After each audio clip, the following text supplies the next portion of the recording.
It's been just over a year since I released content on the Copilot in Outlook experience, and it's amazing to see the amount of progress and innovation, new functionalities that are now available as a part of Copilot that all of you can take advantage of, especially if you have that Copilot license.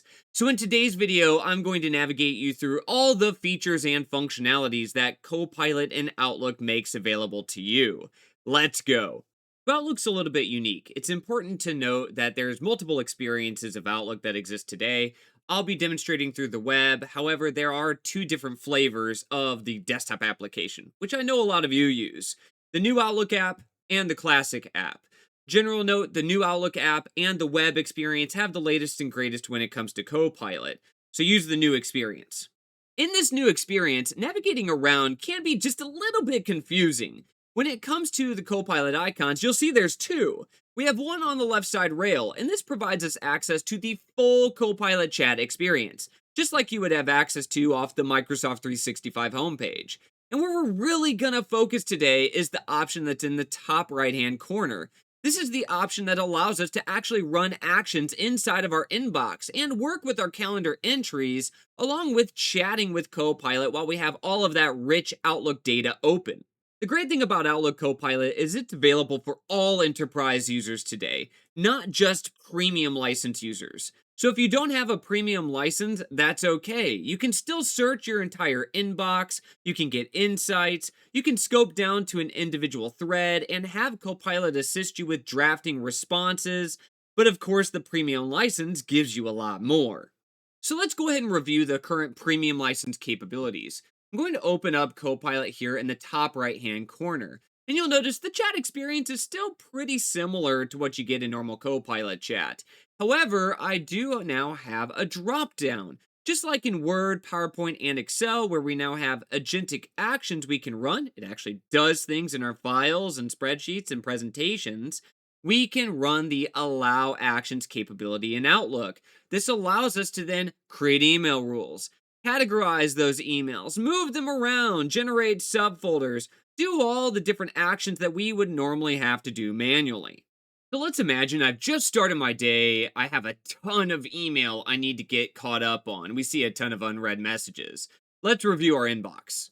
Clicking on Copilot in the top right hand corner, we can open up the right side pane. Now, initially, if I do have an email thread open, you see that Copilot is scoped to that individual email. I'm going to remove that initial scope, and then we're going to prompt. And we receive our chat response. Now we review, and we action appropriately. So now we select the emails that we want to action, and in this case, I have to provide some inputs. However, I don't really know what's going on yet, so I need to get up to speed quickly. Let's select the Summary by Copilot option. So I'll click on Summary by Copilot here at the top, and I get my initial summary. If I don't already have the chat pane open, I can click on the Ask Copilot option to reopen that right side chat pane. Now, the summary doesn't include the file attachment data, and I want to understand that data a little bit more. So let's click on Ask Copilot, and let's have Copilot then give us all the data that exists in those files. We're going to prompt in that right side chat pane, summarize these attachments. And we receive our response, and this is fantastic because we don't need to switch windows. We can stay in Outlook, review the data, and then respond appropriately. So we understand all the context around the email now. Let's reply. You'll notice now when you go to draft your message, you have an option that you can click for Help Me Reply. And this enables additional agentic actions to leverage that right side chat pane to craft your response. You'll see in that right side chat pane, we now have Edit with Copilot. General note for everyone, this is something that you can enable or disable when you're drafting a new message or replying to an existing one. So I've crafted my very natural prompt indicating that I'm okay with option 2, and I have a few concerns. Let's see what happens. And we now have our crafted response in our email reply. Now, as always, further review the drafts. Everything should be human reviewed. And if there's anything you want to change, either do so manually or indicate to Copilot what modifications you require. I will say one little thing is if you select text in your email, you'll notice that the scope in the prompting box changes. So that way you can talk to Copilot about just that text selection and indicate the modifications you want to make. Now let's run a few actions. We're going to switch over to the new Allow Actions capability. This is currently a part of the Frontier program, so if you're not a Frontier user, you don't yet have access to this, but I expect this to roll out within the coming months. So I'm going to select default mode here and allow actions. So let's run a few actions. Here we are creating a subfolder, some email rules, categorizing our emails, and setting our out of office for next week since we're going on vacation. And amazing. Under the inbox in the top left hand corner, we have our Project Lantern subfolder.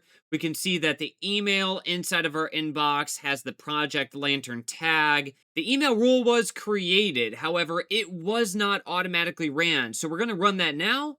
And to confirm, here is the automatic replies that Copilot set for us. After a little bit more prompting, we've ran the rule. We now have all of these emails stored inside of that subfolder for easy review and access and more structure within our inbox. Again, keep in mind that these functionalities are still in the Frontier program, so they do have a bit of nuance with them. If you experience any issues or oddities, let me know in the comments below.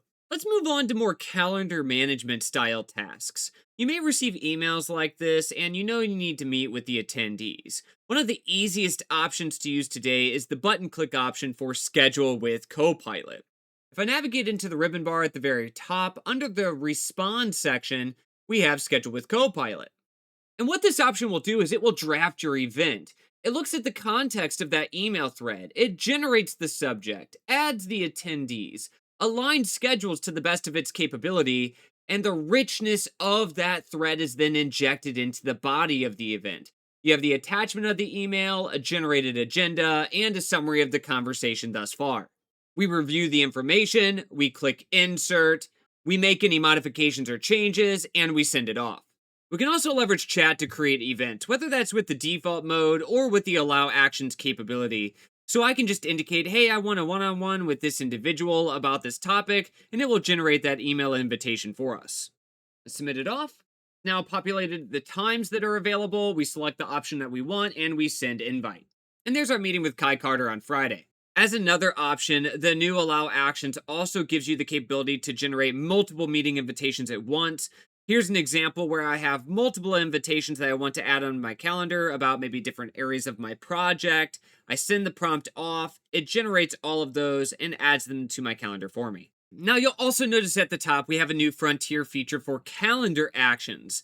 This allows all of you to set proactive instructions. If certain events happen around you, like an event that's submitted to you that's outside of your working hours, we can automatically remove that from your schedule. Or if something important is coming through from your manager, it can auto-accept that meeting invitation. There are specific instructions that you can now set proactively. So what I recommend all of you do, open up that calendar actions area above your calendar and select list all of my calendar instructions. This opens up the chat pane and will tell you any that you have already set, as well as what you can do with this. These all tend to correlate to the RSVP actions that we have for acceptance or follow or deletion or declining. You can set those proactively and have them run in the background. You may also receive some useful instructions from the AI that it recommends that you set. So in this case, let's go ahead and indicate to create a calendar instruction to automatically delete any meetings that are outside my working hours.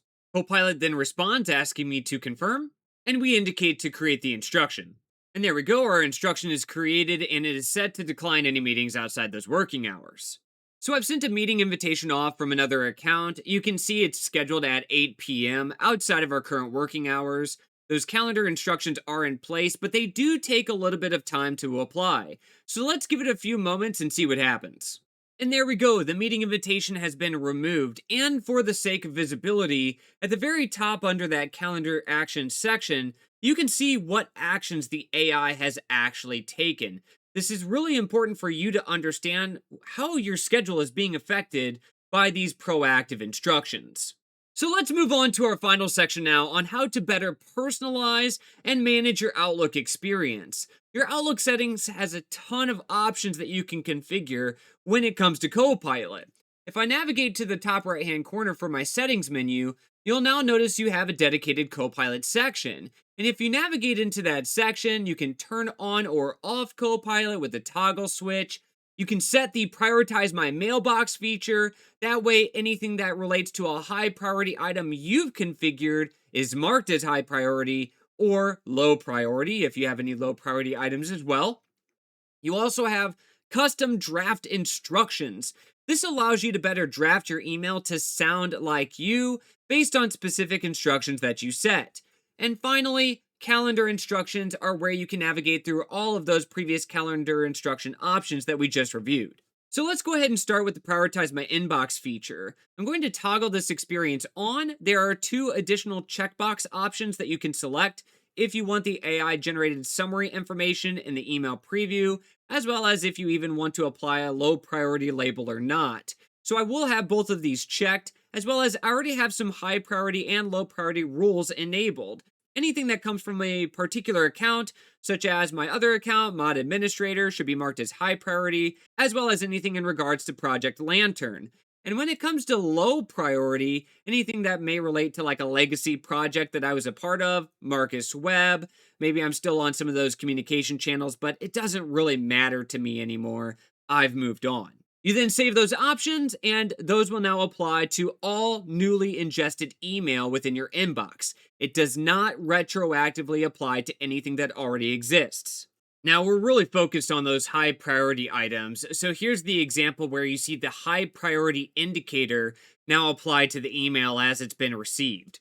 I can see on the initial email preview, we have the little up arrow here. And then when I open the email in the reading pane, the summary actually now provides me some additional information before I even need to click on that summary by Copilot capability. If I open the summary up, there is a bit of additional detail in relation to our priority. As well as if I ever need to adjust any of my priority rules, I can click on the adjust option in the summary capability and click customize priority. This then shows me all my rules where I can make my modifications and changes. To make it easier for you to track those high priority items, you can also set filters. If I navigate above my email feed, I have a high priority filter. I can select that option and filter down to just those items that are high priority. In the custom draft instructions area, this still does align to the previous video that I released. I do recommend leveraging Copilot Chat to analyze your communication style and the keywords or phrases that you tend to use, and leverage that as your own communication profile. Linked in the description below, I'll have a full document that you can leverage where you can run that prompt, gather that profile, and then inject it in this particular area. And there is one final option, honestly, it's just for fun, to theme Outlook differently. So if you navigate into your Outlook settings, into the General section and Appearance, you'll notice you have Themes by Copilot. And you can select this option to then set a location or weather theme. If it's location-based, of course, you have different cities that you can select from, styling, as well as if you wanted to constantly refresh and change every week, so you have something new and fresh to look at. In this case, I'll create my theme. We'll go with Seattle, and we have what the background picture would then look like. We'll click Apply, and then you can see the background image that's now been applied to Outlook. So many new updates and changes within Outlook as we continue to innovate and create new ways of approaching your work with Copilot as your partner. If you like this content, hit that thumbs up button, subscribe if you are not already, leave a comment in the comment section below, and if you want to enter for a chance to win on our upcoming t-shirt giveaway, the live stream is this Friday. We will be picking the winners. Go to our previous video and leave a comment so you have a chance to enter to win. That's it for me, everybody. We'll see you in the next one. Have a good one, everyone.